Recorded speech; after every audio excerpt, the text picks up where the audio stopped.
Chairman Cummings, Ranking Member Jordan, and members of the committee. Thank you for inviting me here today. I have asked this committee to ensure that my family be protected from presidential threats and that the committee be sensitive to the questions pertaining to ongoing investigations. I thank you for your help and for your understanding. I am here under oath to correct the record, to answer the committee's questions truthfully, and to offer the American people what I know about President Trump. I recognize that some of you may doubt and attack me on my credibility. It is for this reason that I have incorporated into this opening statement documents that are irrefutable and demonstrate that the information you will hear is accurate and truthful.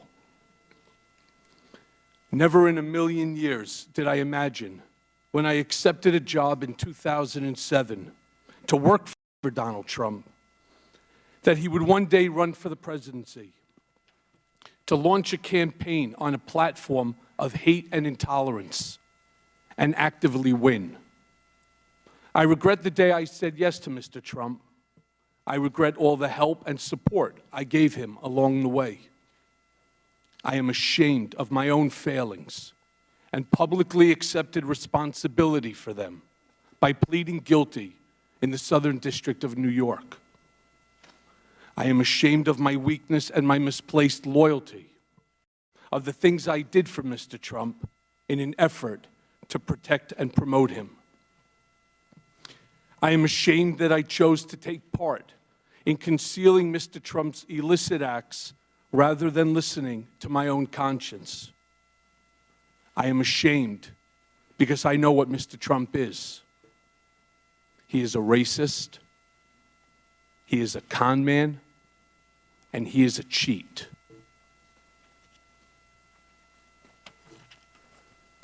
He was a presidential candidate who knew that Roger Stone was talking with Julian Assange about a WikiLeaks drop on Democratic National Committee emails. And I will explain each in a few moments. I am providing the committee today with several documents, and these include a copy of a check Mr. Trump wrote from his personal bank account after he became president to reimburse me for the hush money payments I made to cover up his affair with an adult film star and to prevent damage to his campaign.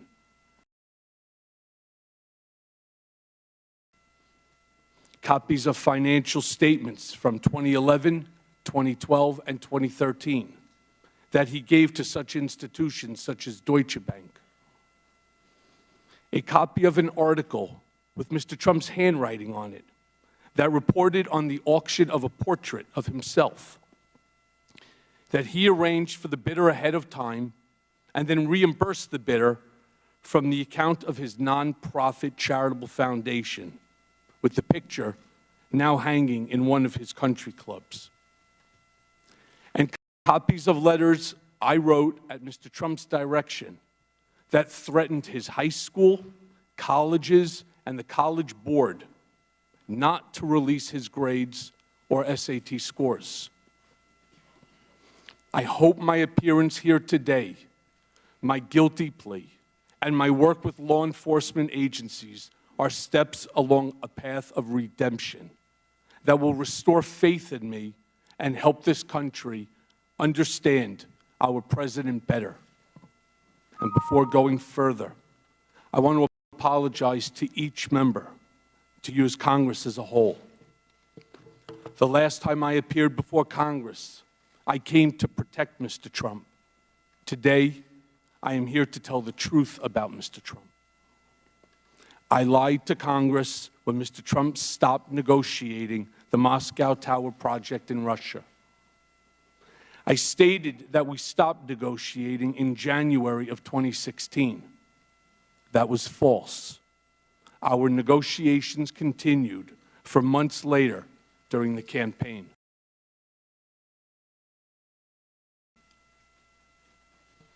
Mr. Trump did not directly tell me to lie to Congress. That's not how he operates.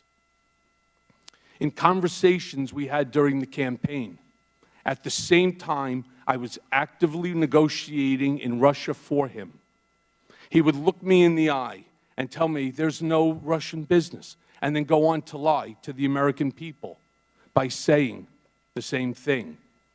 In his way, he was telling me to lie.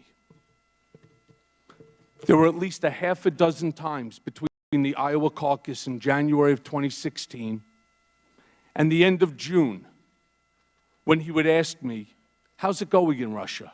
referring to the Moscow Tower project.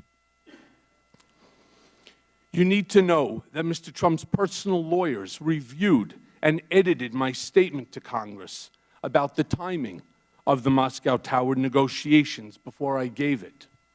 So to be clear, Mr. Trump knew of and directed the Trump-Moscow negotiations throughout the campaign and lied about it. He lied about it because he never expected to win. He also lied about it because he stood to make hundreds of millions of dollars on the Moscow real estate project. And so I lied about it too, because Mr. Trump had made clear to me, through his personal statements to me, that we both knew to be false, and through his lies to the country, that he wanted me to lie.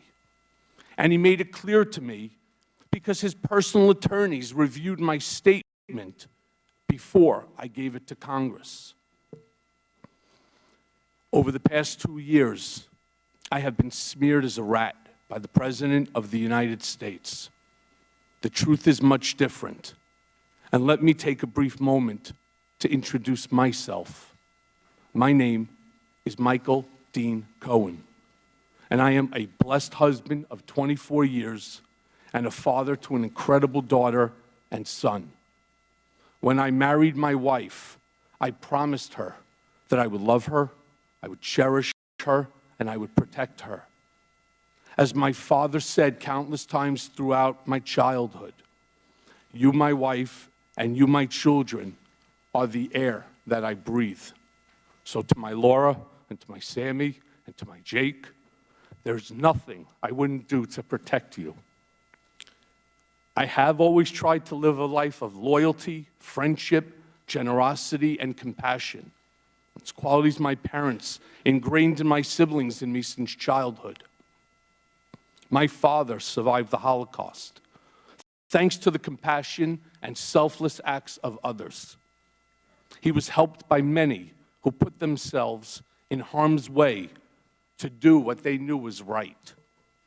And that is why my first instinct has always been to help those in need. And Mom and Dad, I am sorry I let you down. As the many people that know me best would say, I am the person that they call at 3 a.m. if they needed help. And I proudly remember being the emergency contact for many of my children's friends when they were growing up, because their parents knew that I would drop everything and care for them as if they were my own. Yet last fall, I pled guilty in federal court to felonies for the benefit of, at the direction of, and in coordination with individual number one. And for the record, individual number one is President Donald J. Trump. It is painful to admit that I was motivated by ambition at times. It is even more painful to admit that many times I ignored my conscience and acted loyal to a man when I should not have. Sitting here today, it seems unbelievable that I was so mesmerized by Donald Trump that I was willing to do things for him that I knew were absolutely wrong. For that reason, I have come here to apologize to my family, to my government, and to the American people. Accordingly, Let me now tell you about Mr. Trump.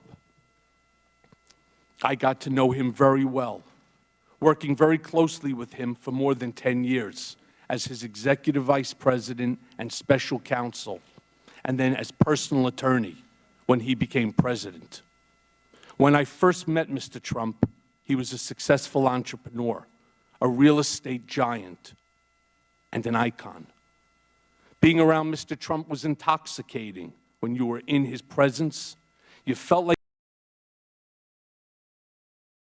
you were involved in something greater than yourself, that you were somehow changing the world. I wound up touting the Trump narrative for over a decade. That was my job. Always stay on message. Always defend. It monopolized my life. At first, I worked mostly on real estate developments and other business transactions. Shortly thereafter, Mr. Trump brought me into his personal life and private dealings. Over time, I saw his true character revealed. Mr. Trump is an enigma. He is complicated, as am I. He is both good and bad, as do we all. But the bad far outweighs the good. And since taking office, he has become the worst version of himself. He is capable of behaving kindly, but he is not kind. He is capable of committing acts of generosity, but he is not generous. He is capable of being loyal, but he is fundamentally disloyal. Donald Trump is a man who ran for office to make his brand great, not to make our country great.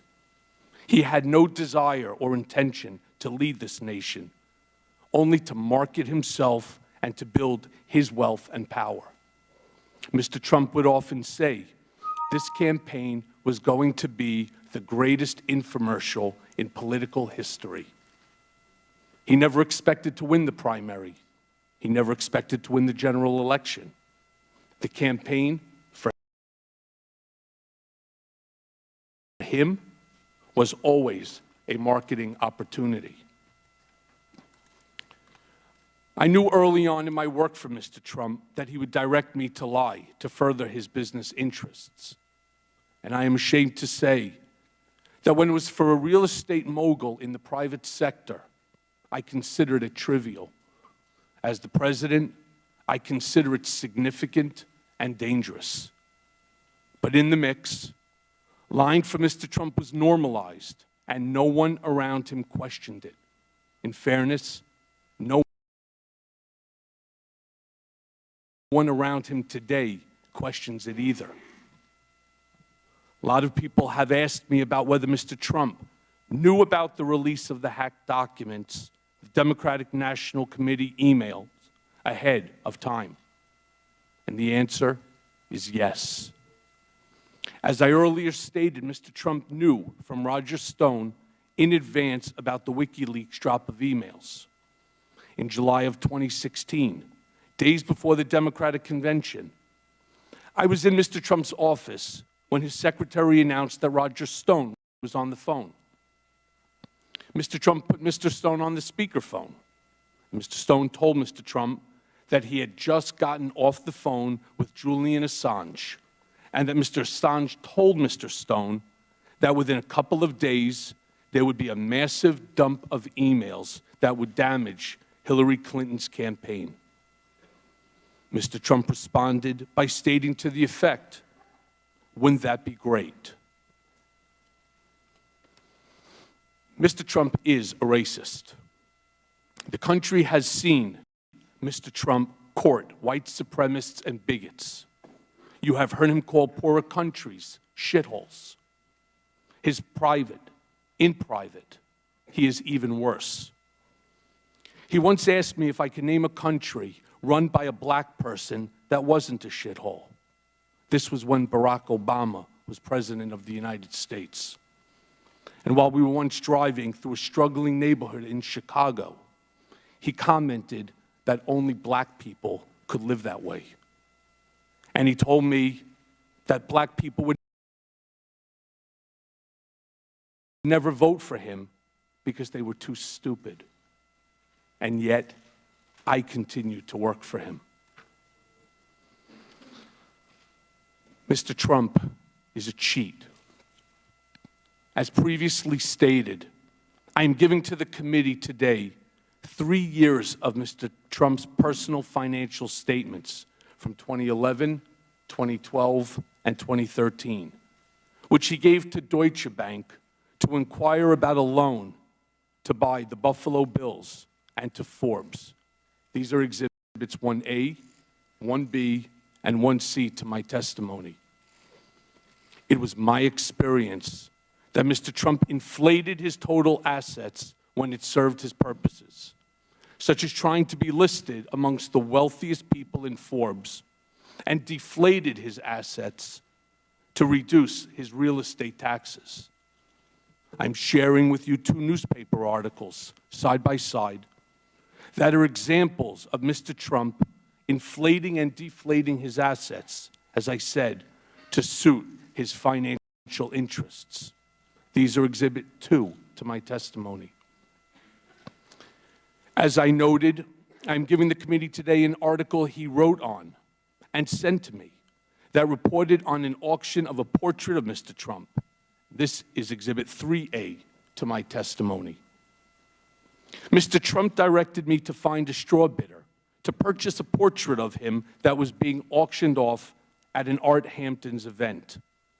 The objective was to ensure that this portrait, which was going to be auctioned last, would go for the highest price of any portrait that afternoon. The portrait was purchased by the fake bidder for $60,000. Mr. Trump directed the Trump Foundation, which is supposed to be a charitable organization, to repay the fake bidder, despite keeping the art for himself. And please see Exhibit 3B to my testimony.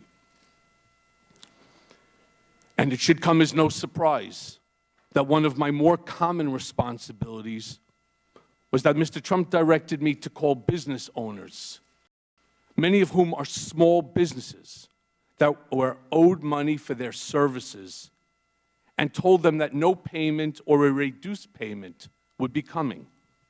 When I asked Mr. Trump, or when I told Mr. Trump of my success, he actually reveled in it. And yet, I continued to work for him. Mr. Trump is a con man. He asked me to pay off an adult film star with whom he had an affair and to lie about it to his wife, which I did. And lying to the First Lady is one of my biggest regrets because she is a kind, good person, and I respect her greatly, and she did not deserve that. And I'm giving the committee today a copy of the $130,000 wire transfer from me to Ms. Clifford's attorney during the closing days of the presidential campaign that was demanded by Ms. Clifford to maintain her silence about her affair with Mr. Trump. And this is Exhibit 4 to my testimony. Mr. Trump directed me to use my own personal funds from a home equity line of credit to avoid any money being traced back to him that could negatively impact his campaign. And I did that too, without bothering to consider whether that was improper, much less whether it was the right thing to do or how would it impact me, my family, or the public.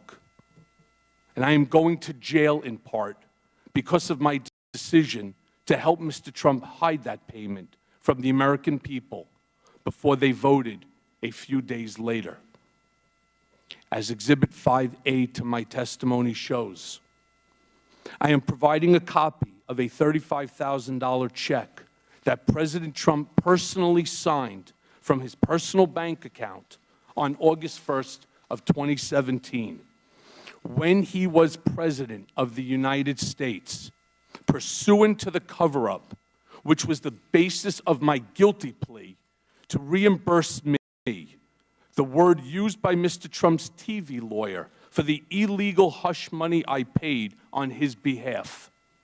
This $35,000 check was one of 11 check installments that was paid throughout the year while he was president. Other checks to reimburse me for the hush money payments were signed by Donald Trump Jr. and Alan Weisselberg. And see for that example 5B. The President of the United States thus wrote a personal check for the payment of hush money as part of a criminal scheme to violate campaign finance laws. And you can find the details of that scheme directed by Mr. Trump in the pleadings in the U.S. District Court for the Southern District of New York. So picture this scene. In February of 2017, 1 month into his presidency, I'm visiting President Trump in the Oval Office for the first time, and it's truly awe-inspiring. He's showing me all around and pointing to different paintings, and he says to me something to the effect of, "Don't worry, Michael, your January and February reimbursement checks are coming." They were FedExed from New York, and it takes a while for that to get through the White House system. As he promised, I received the first check for the reimbursement of $70,000 not long thereafter. When I say con man, I'm talking about a man who declares himself brilliant, but directed me to threaten his high school, his colleges, and the college board to never release his grades or SAT scores. As I mentioned, I'm giving the committee today copies of a letter I sent at Mr. Trump's direction threatening these schools with civil and criminal actions if Mr. Trump's grades or SAT scores were ever disclosed without his permission. And these are under Exhibit 6. The irony wasn't lost on me at the time that Mr. Trump, in 2011, had strongly criticized President Obama for not releasing his grades. As you can see in Exhibit 7, Mr. Trump declared, "Let him show his records," after calling President Obama a terrible student. The sad fact is that I never heard Mr. Trump say anything in private that led me to believe he loved our nation or wanted to make it better. In fact, he did the opposite. When telling me in 2008 or 2009 that he was cutting employees' salaries in half, including mine, he showed me what he claimed was a $10 million IRS tax refund. And he said that he could not believe how stupid the government was for giving someone like him that much money back. During the campaign, Mr. Trump said that he did not consider Vietnam veteran and prisoner of war Senator John McCain to be a hero because he likes people who weren't captured. At the same time, Mr. Trump tasked me to handle the negative press surrounding his medical deferment from the Vietnam draft. Mr. Trump claimed it was because of a bone spur, but when I asked for medical records, he gave me none and said that there was no surgery. He told me not to answer the specific questions by reporters, but rather offer simply the fact that he received a medical deferment. He finished the conversation with the following comment: "You think I'm stupid? I'm not going to Vietnam." And I find it ironic, Mr. President, that you are in Vietnam right now. And yet, I continue to work for him. Questions have been raised about whether I know of direct evidence that Mr. Trump or his campaign colluded with Russia. I do not. And I want to be clear, but I have my suspicions. Sometime in the summer of 2017, I read all over the media that there had been a meeting in Trump Tower in June of 2016 involving Don Jr. and others from the campaign with Russians, including a representative of the Russian government, and an email setting up the meeting with the subject line, "Dirt on Hillary Clinton." And something clicked in my mind. I remembered being in a room with Mr. Trump, probably in early June of 2016, when something peculiar happened. Don Trump Jr. came into the room and walked behind his father's desk, which in and of itself was unusual. People didn't just walk behind Mr. Trump's desk to talk to him. And I recall Don Jr. leaning over to his father and speaking in a low voice, which I could clearly hear, and saying, "The meeting is all set." And I remember Mr. Trump saying, "Okay, good, let me know." What struck me as I looked back and thought about the exchange between Don Jr. and his father was first, that Mr. Trump had frequently told me and others that his son Don Jr. had the worst judgment of anyone in the world, and also that Don Jr. would never set up any meeting of significance alone, and certainly not without checking with his father. I also knew that nothing went on in Trump world, especially the campaign, without Mr. Trump's knowledge and approval. So I concluded that Don Jr. was referring to that June 2016 Trump Tower meeting about dirt on Hillary with the Russian representatives when he walked behind his dad's desk that day, and that Mr. Trump knew that was the meeting Don Jr. was talking about when he said, "That's good, let me know." Over the past year or so, I have done some real soul searching, and I see now that my ambition and the intoxication of Trump power had much to do with the bad decisions, in part,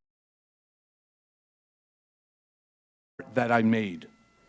And to you, Chairman Cummings and Ranking Member Jordan, and the other members of this committee, the members of the House and Senate, I am sorry for my lies and for lying to Congress.